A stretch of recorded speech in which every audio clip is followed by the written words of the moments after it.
रात्रि क्लास चल रहा था 25 मई 1968। चौथी पेज के मध्य में बात चल रही थी।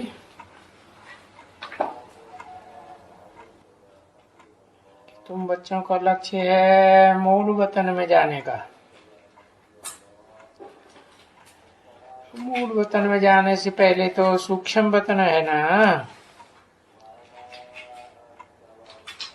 सूक्ष्म वतन से होते हुए क्रॉस करना पड़े, क्योंकि सृष्टि जब रची जाती है तो मूल वतन से पहले तो सूक्ष्म वतन जरूर चाहिए, फिर मूल वतन, फिर स्थूल वतन।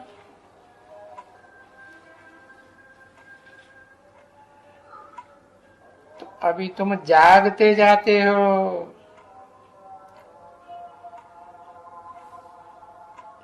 पीछे जब नई दुनिया आती है सतयुग से,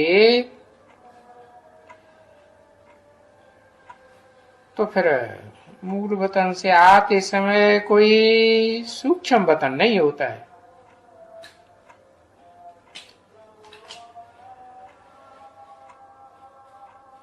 और नहीं उसका कोई किसी को ज्ञान होता है।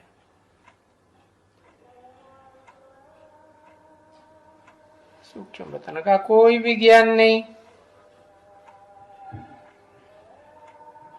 न सूक्ष्म वतन, फिर ये स्थूल वतन है पिछाड़ी में। अभी ये जो ज्ञान तुम बच्चे समझते हो ना,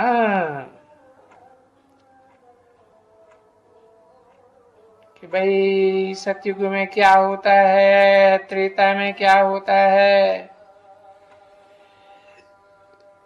द्वापर कलयुग में क्या होता है,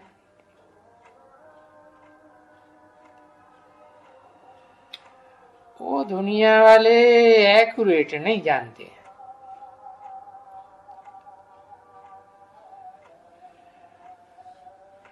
तो बाप ने समझाया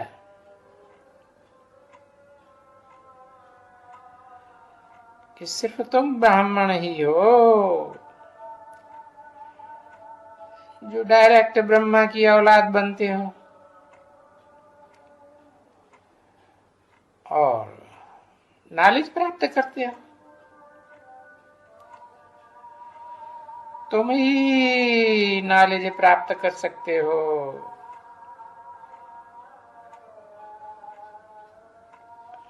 तुम्हारी बात तो फिर और कोई को तो पूरी नॉलेज होती ही नहीं है।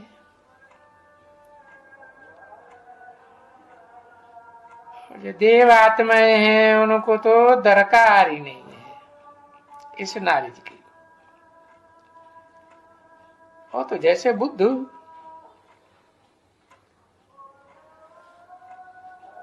तो तुम बुद्धि के हिसाब से बड़े बच्चे हुए ना,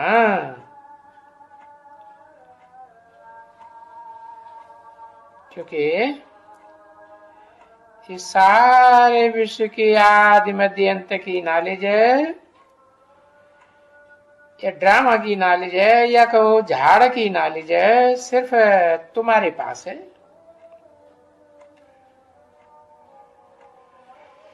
न शूद्रों के पास है, न वैश्यों के पास है,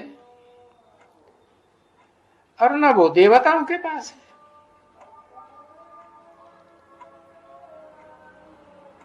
तो ये देखो, ये बात तो किसी को नहीं मालूम है बच्चे।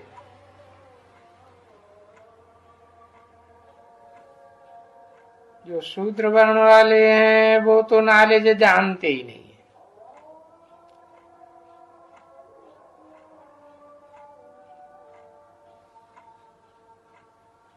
तुम पहले शूद्र वर्ण वाले थे, अब तो तुम ब्राह्मण बन गए हो।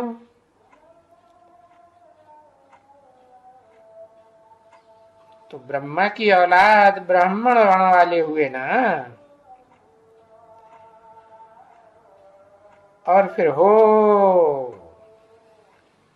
प्रजापिता ब्रह्मा कुमार कुमारियां,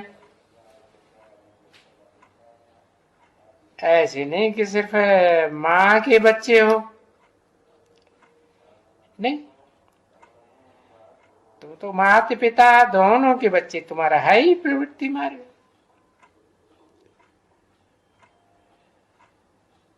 तभी तो तुमको ये नॉलेज मिली है?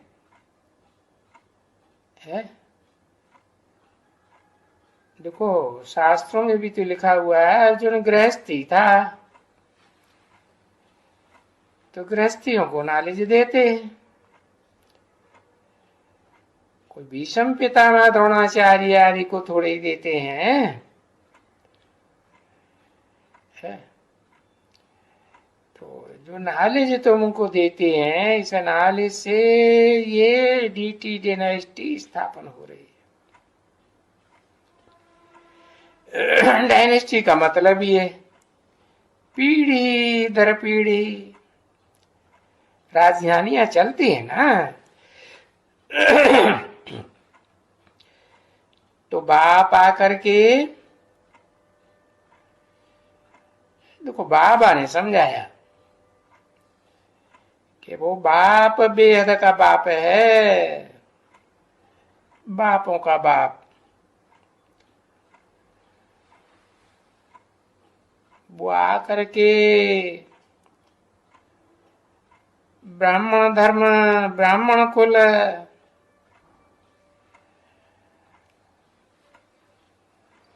क्या होता है वो ज्ञान देते हैं। और फिर सूर्यवंशी चंद्रवंशी डायनेस्टी, वो भी तो स्थापन कराते हैं ना, है?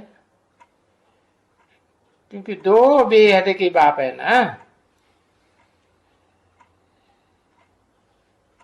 एक तो है निराकार, निराकारी ज्ञान का दाता, और दूसरा है फिर रचयिता। तो राजधानी स्थापन करती है, रास्ता कौन बताता है? वो तो बेहद का बाप ऊंचे से ऊंचा करता ही बजाता है ना।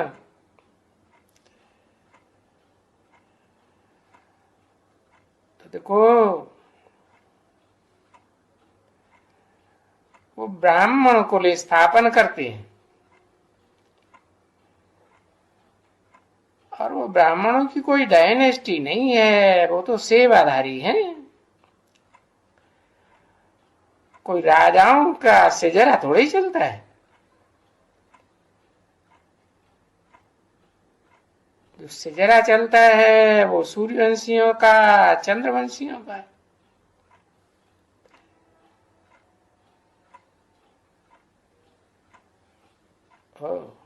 देखो तुम बच्चे यहां घूमने जाते हो सुबह को,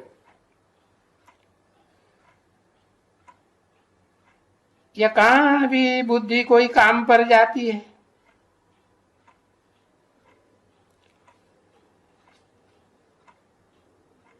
नहीं, ऐसे ऐसे समय पर शाम को ऐसे ऐसे होता है, और सुबह को जब तुम बच्चे बाप को याद कर सकते हो, और याद ही अकेली नहीं, याद भी कर सकते हो, काम भी कर सकते हो। तुम्हारा कर्म योग है ना, तो कर्म इंद्रियों से काम भी कर सकते हो। सैर करना भी काम हुआ ना, है? पांव से चलते हो तो ये कर्म इंद्रिय है ना। मान लो बैठ करके खाते हो तो ये भी काम करते हो। तो क्या खाना खाते बाप को याद नहीं कर सकते? कर सकते हो।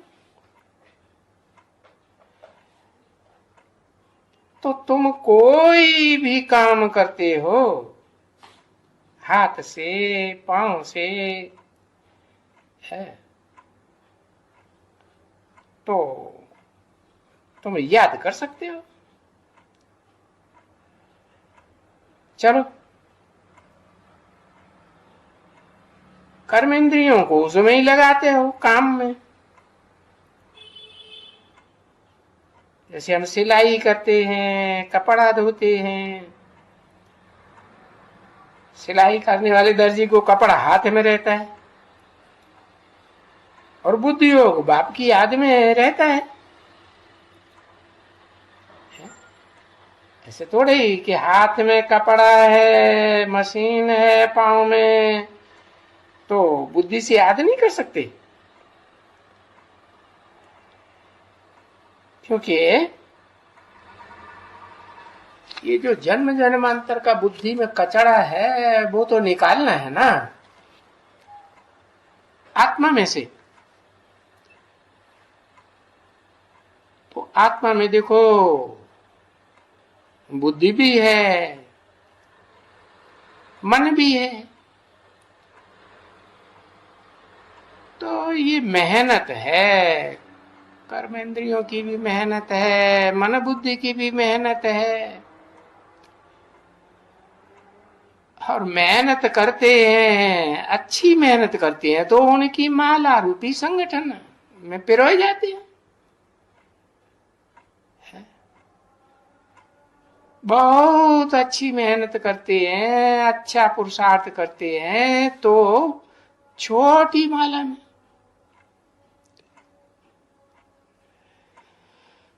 अब देखो कोई बच्चे हैं मेहनत नहीं करते हैं, क्योंकि मेहनत नहीं करते हैं तो फिर वो बड़ी बड़ी मालाएं हैं उनमें जा सकते हैं। कोई तो बिल्कुल मेहनत नहीं करते, तो और राजाई के संगठन में थोड़े ही आवेंगे। बाप ने समझाया है।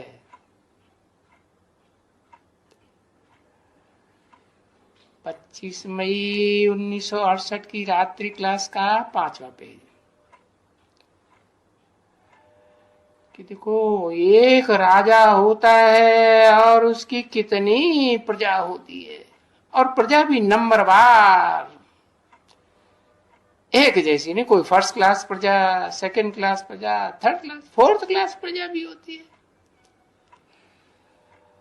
उनमें भी नंबरवार पुरुषार्थ अनुसार। तो तुम विचार करो कि नंबरवार पुरुषार्थ अनुसार किसकी कितनी प्रजा बनने वाली है, और यहां ही बनेगी।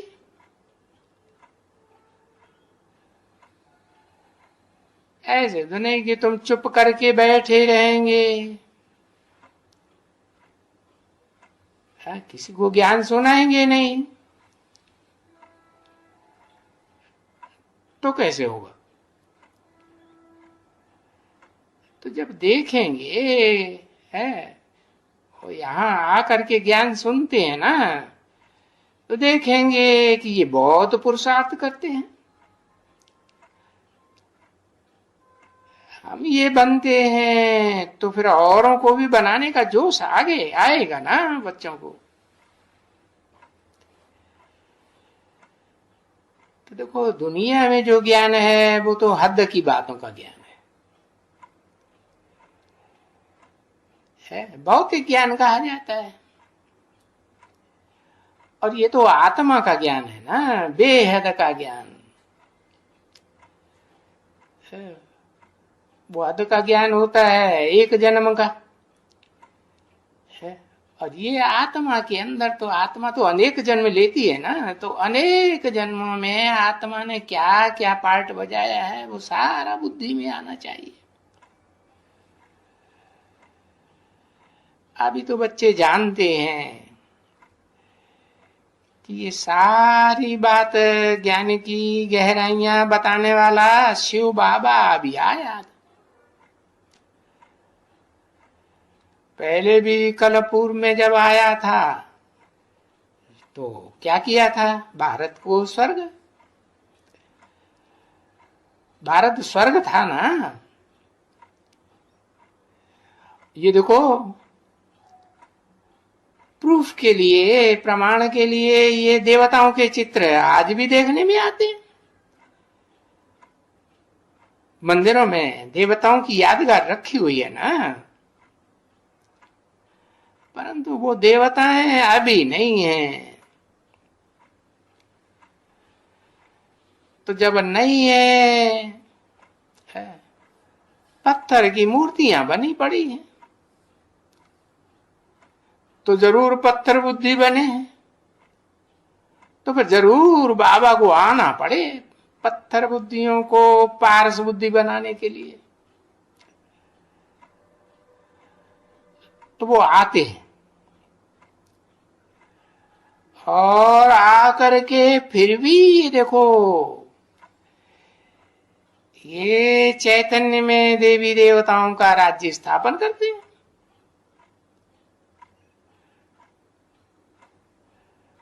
तो तुम यहां आते हो तो बुद्धि में आता है हमको भी ऐसा बनना है, क्योंकि अभी तो तुम बुद्धि से समझ गई ना कि 84 का चक्र पूरा हुआ और अभी बाप पढ़ाने आए हुए हैं। क्या पढ़ाते हैं? राजाई कैसे प्राप्त होती है वो राजयोग सिखाते हैं।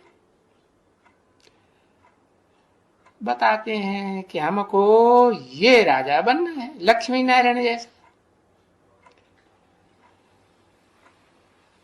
तो बच्चों को ये पुरुषार्थ करना होता है,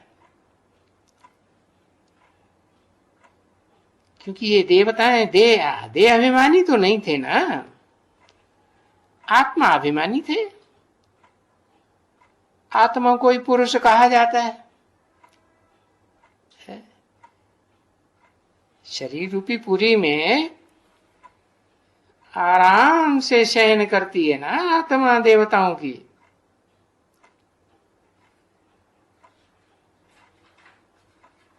मीठे मीठे सिकिले रूहानी बच्चों प्रति रूहानी बाप व दादा का दिल व जान व सिक व प्रेम से याद प्यार और गुड नाइट। रूहानी बच्चों के प्रति रूहानी बाप की नमस्ते और अर्थ सहित नमस्ते। बाप फिर कह देते हैं कि भाई ये अर्थ सहित नमस्ते क्यों करते हैं? नहीं, नमन इसीलिए करते हैं कि देखो वो जो शिव के साथ जो नाम देते हैं ना, कौन सा?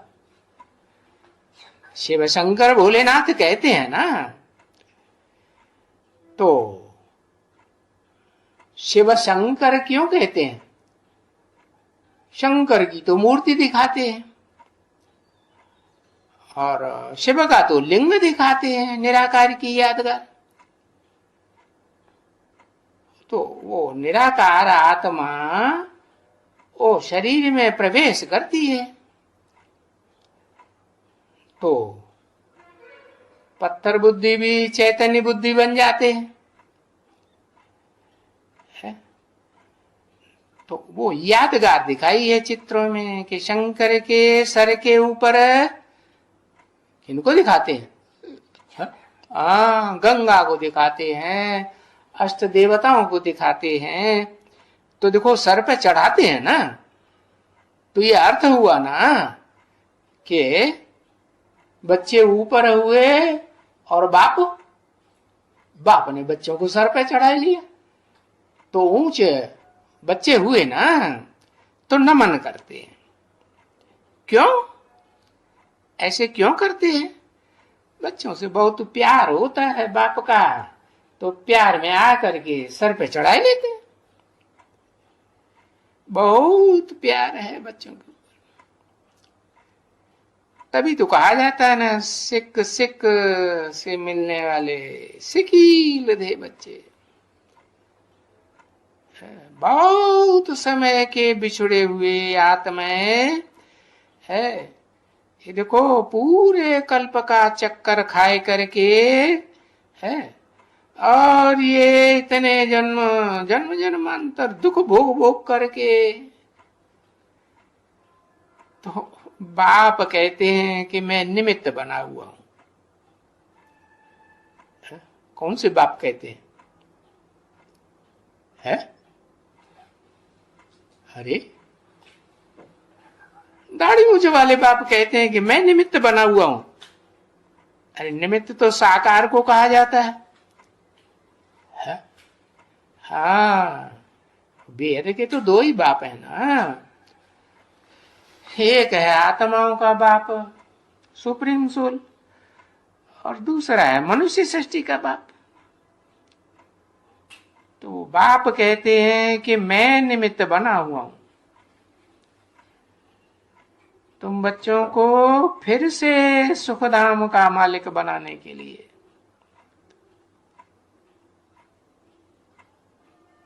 पहले भी तो बनाया था ना, हर कल्प में आते हैं बच्चों को सुखधाम का मालिक बनाने के लिए, और इसलिए बच्चों को कहा ही जाता है, बच्चे अब इस दुखधाम को भूलते जाओ। है? बाप नया मकान बनाते हैं तो बच्चों की बुद्धि नए मकान में जाती है ना, पुराने मकानों को भूलते हैं कि याद करते हैं? क्यों भूलते हैं? क्योंकि जानते हैं अब ये मकान तो खलास है, गिर जाएगा, खलास हो जाएगा, गिरा दिया जाएगा। तो अब ये दुखधाम को भूलते हो तो ये देह को भी भूलना है। ये भी तो जन्म जन्मांतर की पुरानी सड़ी हुई देह है ना। तो देह सहित जो भी कुछ इन आंखों से देखते हो वो सब भूलते जाओ।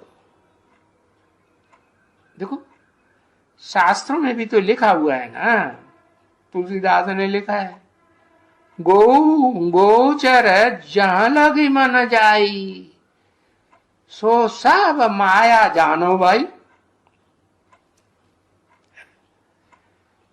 तो माया तो तुमको भुलाए देती है ना। किसको भुलाए देती है? तुम आत्मिक स्वरूप को भुलाए देती है, आत्मा के बाप को भी भुलाए देती है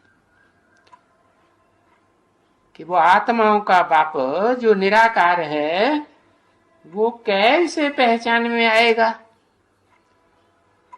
अगर साकार में ना आवे? है? तो वो तो सारा ज्ञान ही भुलाए देती है। और ये तीसरा नेत्र जो है ना ज्ञान का, वो बाप ने तो दिया ही है। किस लिए दिया है? इसीलिए दिया है कि तुम शांति धाम को और सुख धाम को याद करो। सुख धाम का भी परिचय दिया है, शांति धाम का भी परिचय दिया है, तो याद करो। बाकी इस दुख धाम को भूलते जाओ। कि जो भी तुम्हारी देह है, देह के संबंधी हैं, देह के पदार्थ हैं, ये सब दुखदाई।